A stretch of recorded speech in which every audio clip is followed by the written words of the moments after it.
Super Supportive by Sleyca. Chapter 232. Here to There, Part 12. In the first moments after Alden rushed into the living room with the others, he had the impression that nothing was wrong. All the furniture was still in its place, and a sweet scent lingered from the mist Stuart had filled the house with earlier. The only spot that looked so much as cluttered was a hobby table by one of the chairs, full of tools of the boars used for making knickknacks out of eggshells. The others saw the problem more quickly. Stuart's gasp and a high cry from Beathay directed his attention toward the hearth. The wand was gone. No, it was worse than gone. Beathay bounded across the room, almost stumbling over a footrest in his rush to get to the fireplace. He let out another cry at the sight of shards on the floor, then jumped up, clinging by his fingers to the high shelf where the wand should have rested in its protective case. Alden ran to join him, barely remembering at the last second that the boars were scared terrible things would happen if he touched their family stone. He avoided standing on it and stared up at the case that had held the wand. It was elegant, a smooth, clear ovoid on button feet, and it held its contents on such delicate loops that the wand looked like it was floating there. Or it had been like that. Now parts of the case's front were shattered, and what was left stood there still firmly adhered to the shelf. It no longer contained a milky white wand, only the remains of one. It seemed obvious that the wand itself had blown up and done the damage. The case was full of pieces so fine they looked like grit. A few larger fragments had embedded themselves in the clear walls, and one shard had almost melted its way through the side. The supposedly impact-resistant substance was rippled around that splinter.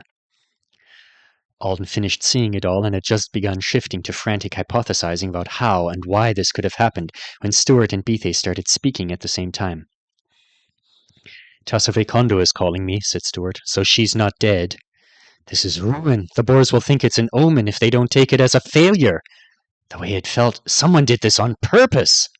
They'll do something excessive. They'll swear to make their children strive to erase an ancestral sin.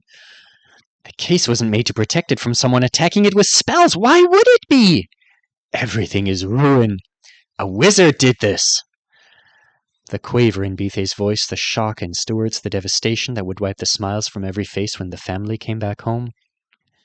Beathay and the others would probably apologize, and apologize again for not protecting the household until the very last second of their time in this city, because even though this wasn't their fault, what else could they do to try to make it better?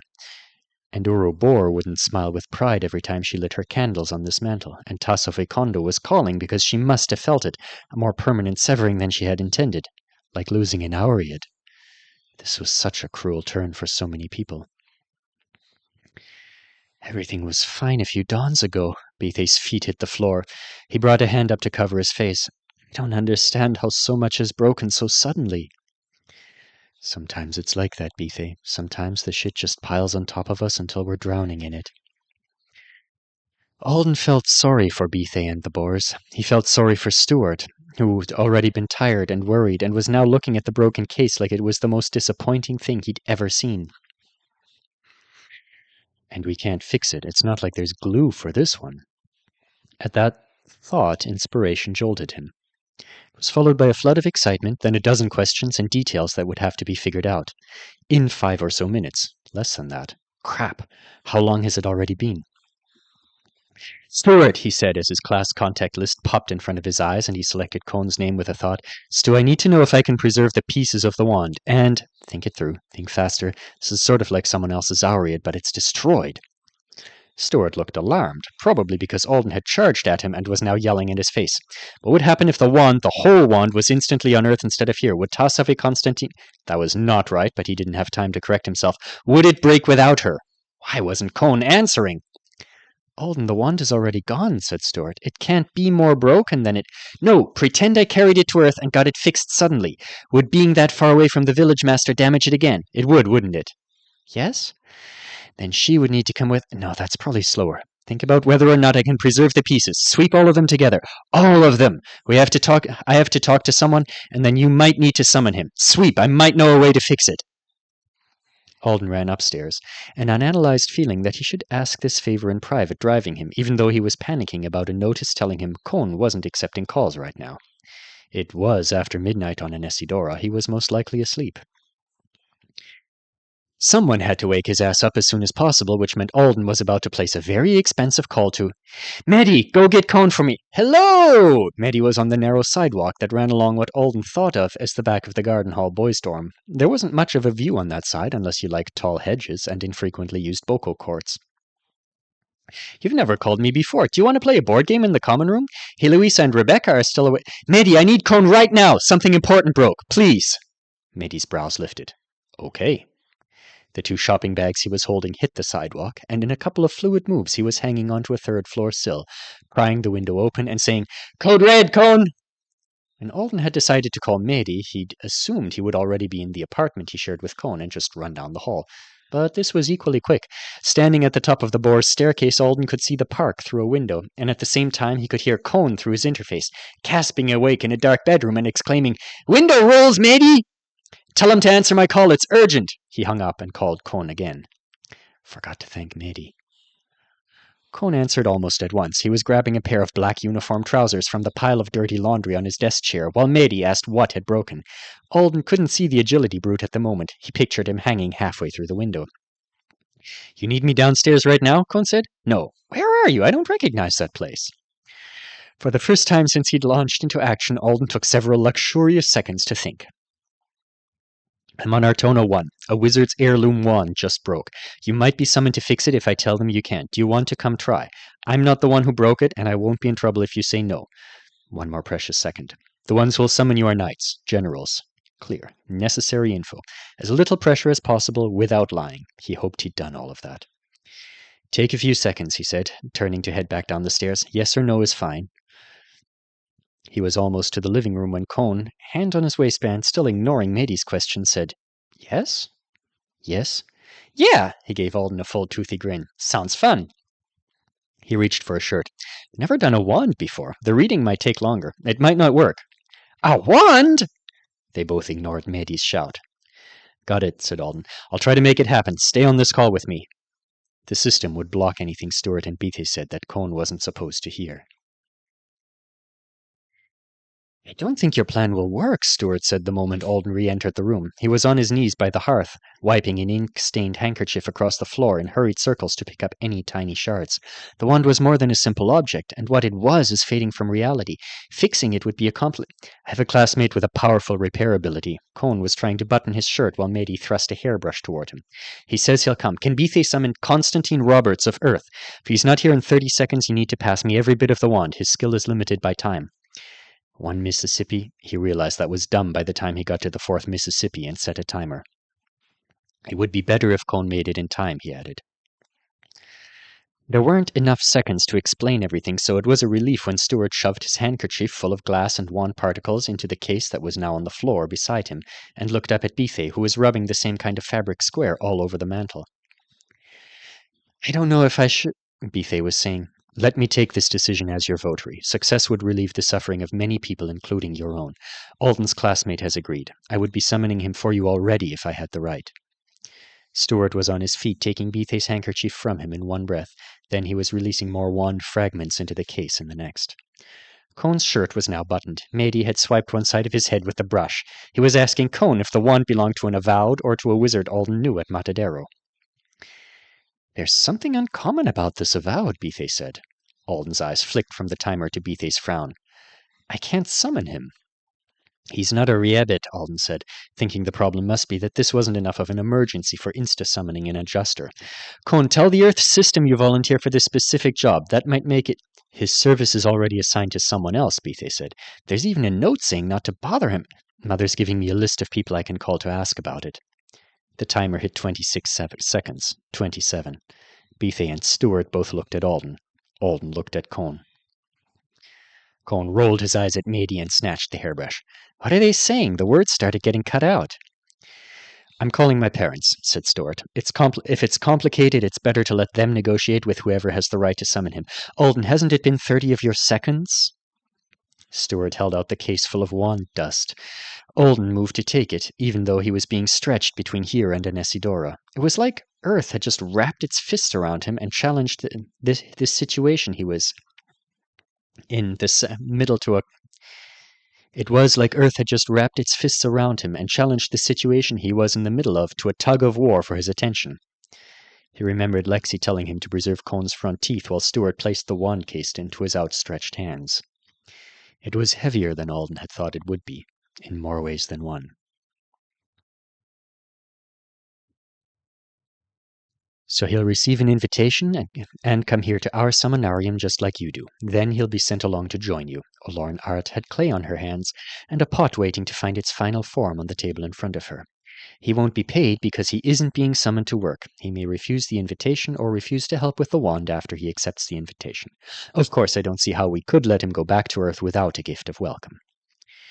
It had been a couple of minutes since Stuart enlisted his parents, and Alden was now witnessing how one of the core units of the Art sibling hold functioned. Olorn Art wasn't the only one involved. Through his other call window, Alden had seen Cohn order Mady out of the room so that he could talk to a different spouse.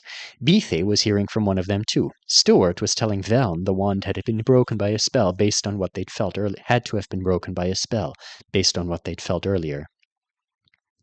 And beside Olorn in the pottery cottage, Kalasa, the spouse who wore a transmogrifier's embroidery, seemed to be talking to two different people at once through her blue eye-rings. Alden thought one of them had to be Tassa Voikondo, since it sounded like Kalasa was collecting information about the wand's past. Why that was important right now, Alden didn't know. Kalasa had been hanging out with Olorn when the call for help came in, and she jumped into action right away, so it couldn't just be idle curiosity making her comment on the broken wand's travel history, or its lack thereof, since Tassa Voikondo was a homebody. Excellent, Kalasa said. Then she made a series of hand signs that Olorn caught with one eye. You're not going to come take over? Stuart's tone was surprised. No, I don't mind. I just assumed you would want to, since... I understand, Cohn was saying at the same time, a hint of nerves beneath his smile. Yes, I do want to come. He'd said he wanted to come in a few different ways. Whichever one of the primary spouses had called him seemed to be in charge of explaining that he was about to make a social visit, not receive a job. Everything was happening so quickly Alden didn't know how he felt about it himself, much less how Cohn was feeling, and he couldn't say, stop for a while and let us rethink this now that there's new information. Because he was afraid it was already too late for the wand. He was only sitting in the floor holding a glass case a little bigger than a football in his lap, but in a way he felt like he was under attack. He'd suspected something like this might happen. He could preserve the broken pieces of wand, but the wand had a lot going on beyond its physical existence. Whatever was left of its connection to its owner was involved, and possibly the thing that had made it valuable in Olget's eyes was a factor too. Multiple people had implied inheriting the wands would have made him more powerful. Alden didn't think that what the wands were made of was the reason, in and of itself, but rather that over the course of a long life, Olget's mother had taught them to speak to the universe better, or something of that nature. He was certain he'd missed picking up some of what the wand had been, and he was now holding the crumbs of it apart from the rest of itself, which was straining his skill and presumably damaging an already badly damaged casting tool even more. But Cohn had a time limit that had now passed them by, so Alden could only hope that taking these fragments with Bearer before that happened would have a larger positive effect than a negative one. He tried not to think about all the Nessie cards he'd broken by pulling enchantments off of the chips and keeping them preserved for too long. Cohn's skill might have fit into Rabbit better than Adjuster. It was quintessentially Adjuster to have a skill and spell designed to go together, but fixing things that had broken less than 5 minutes ago was so rabbity. Most people's assumption was the system was going to offer Cohn more spell impressions that went with his object reading skill, but as it looked now, he was a special case who would have been a reasonable addition to either class. No point in him being a rabbit. Somebody already has a plan for him that doesn't involve other wizards being allowed to hire him. Lute got summoned by the same wizard every time. He had a schedule for work. Cohn might be in for something like that. Some wizard who worked with exceptionally fragile equipment could be planning to have him on hand once a week to unbreak any accidents. That would be a great job for a lot of Avowed. Regular, safe, highly paid work that would prevent you from being assigned to spontaneous, dangerous, highly paid work. The Valras hadn't nabbed all the chainer slots because they sucked. Alden knew he was blindly guessing at Cohn's future employment, but this particular blind guess did soften his alarm to a more manageable level. Cohn's skill seemed unsuited for combat, so the job was more likely to be something safe, wasn't it? We were just talking about him in front of the bromelias tree. He picked the special skill and spell combo himself, and he's a smart guy who prepped his whole life for selection. And it was a good thing Alden had found this out. For whatever reason, Cohn hadn't been informed by his future employer that his avowed work was already decided. Alden would tell him so that it didn't land on him one day out of the blue. "Thank you for helping Stu and the others with the here to there, Alden," Olorn Art said. "We weren't aware you were traveling with them." "We had a good trip until a short while ago." Alden thought about telling her that Yvonne, who was a real adult despite all evidence to the contrary, had known, but she could probably figure that out herself. He wondered how okay, or not, it was for him to leave the rapport and go on adventures to parts of Artona 1 that weren't under the control of knights. When Stuart took him to see Healer Yeno, it had been more planned out than this. "If you have any worries or any more troubles, you may call us," said Olorn. "Of course. Of course." She looked like she was considering him in some way, but she only said, "The avowed from your school will be with you in a moment." Alden glanced at Cohn. He saw him take a deep breath, and then their call disconnected. He had been teleported. Alden, Stuart, and Bethe were alone with one another again suddenly. The primary spouses had all ended their calls at around the same time. That's it, thought Alden. The problem is just dealt with this fast? 6 former votaries who had married themselves to each other and the goal of raising and supporting a giant family of other votaries and knights should be pros at handling unexpected situations. Combined with Ali's art spouses and Tessin's widows, with all the resources of the rapport and their own children, nieces, and nephews available to help them, they could probably mop up all manner of catastrophe as easily as spilled milk. "Your parents are efficient," Bethe said. "I was thinking the same," said Alden. Stuart nodded. "I didn't mention Riada to them when they asked how we were doing," Bethe swallowed audibly. I think she'll want to talk to our squad first." "That's the right choice at this time." Stuart was staring at the case in Alden's hands. "I was sure one of them would insist on coming here to handle the situation in person, with an avowed being called and a wizard doing something this traitorous to Path." "It was Olget," said Bethe. "I believe it was," Stuart agreed. "Alden saw him drinking Shanev in a house nearby. He wouldn't have to enter here to cast a spell toward a wand he knows so well."